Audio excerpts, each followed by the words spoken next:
গতকালকের ফুটবলের যে ম্যাচটি অনুষ্ঠিত হলো আর্জেন্টিনা বনাম মিশর।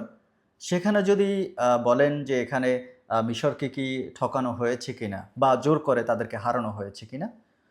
এক কথায় যদি বলি এখানে কিছুটা অমানবিক হয়েছে। রেফারি চাইলে মিশরের যে বিপক্ষে যে সিদ্ধান্তগুলো গেছে সেগুলোকে তিনি অন্যভাবেও দিতে পারতেন। তবে অন্যভাবে যদি আপনি বলতে চান সেটি হচ্ছে রেফারিও যে ফিফার যে নিয়ম রয়েছে সেই নিয়ম মেনে তিনিও কিন্তু সিদ্ধান্ত দিয়েছেন। সেদিক থেকেও তিনি ঠিক আছেন। তো বিষয়টা হচ্ছে গতকালকে দুটো আ আলোচনার বিষয় ছিল বা দুটো বিতর্কের বিষয় ছিল। একটা ছিল যে আ আর্জেন্টিনা যে ফাউলটি করেছে আ সেইটি ফাউল না দিয়ে বরঞ্চ আ গোল হিসেবে ধরা হয়েছে। দেখুন এখানে ফিফার যে নিয়মটা রয়েছে সেই নিয়ম অনুযায়ী আর্জেন্টিনার যে গোলটি ছিল তার আগেই কিন্তু একটা ফাউল হয়েছে। এটা হচ্ছে আমাদের চোখে বা আমরা যারা বলি।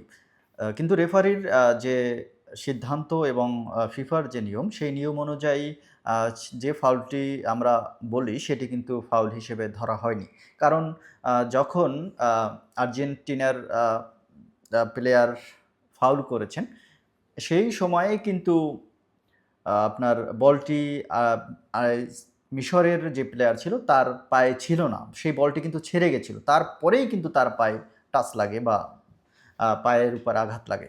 তো যার কারণে কিন্তু এটিকে ফাউল করা হয়নি। কারণ বলটি তখন ছেড়ে গেছিল। আবার যদি আ এখানে আ মিশরের প্লেয়ার তিনি যদি বলটিকে আ ক্যাপচার করতে আ আ নিতেন বা হাতে পায়ে নিতে পারতেন বা নিতেন, তখন যদি রেফারি চিন্তা করত যে না এটা ফাউল, তখন কিন্তু ফাউল দিতে পারতেন। যেহেতু আ মিশরের প্লেয়ার সেই বলটিকে আবার পুনরায় নেয়নি। সুতরাং এটিকে নিয়ম অনুযায়ী তিনি ফাউল আ ভাবেননি বা ফাউল হয়নি।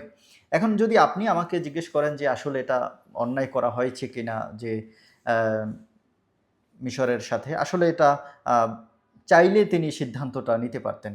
সুতরাং এই যে একটি গোল আর্জেন্টিনা আ নিয়ে গেল, এর ফলেই কিন্তু মিশর কিছুটা পিছিয়ে আছে। আরেকটা যদি আপনি বলেন যে কেন মিশরের সেই গোলটিকে বাতিল করা হলো? কেন কিছু সময় আগের প্রায় ১ মিনিটের আগের যে একটি আ বিতর্ক বা ফাউল সেটিকে কাউন্ট করে গোলটি কেন বাতিল করা হলো? দেখুন এখানে বিষয় হচ্ছে ফাউল করার পরে কিন্তু বলটিকে টেনে নিয়ে আসা হয়েছে মাঠের অপর প্রান্ত থেকে। তো এই যে অপর প্রান্ত থেকে নিয়ে আসা হয়েছে, তার আগের যে ফাউলটি করা হয়েছে, নিয়ম অনুযায়ী কিন্তু তারা সেই ফাউলটিকে কাউন্ট করেছে। চাইলে এটিকে কাউন্ট নাও করতে পারতেন।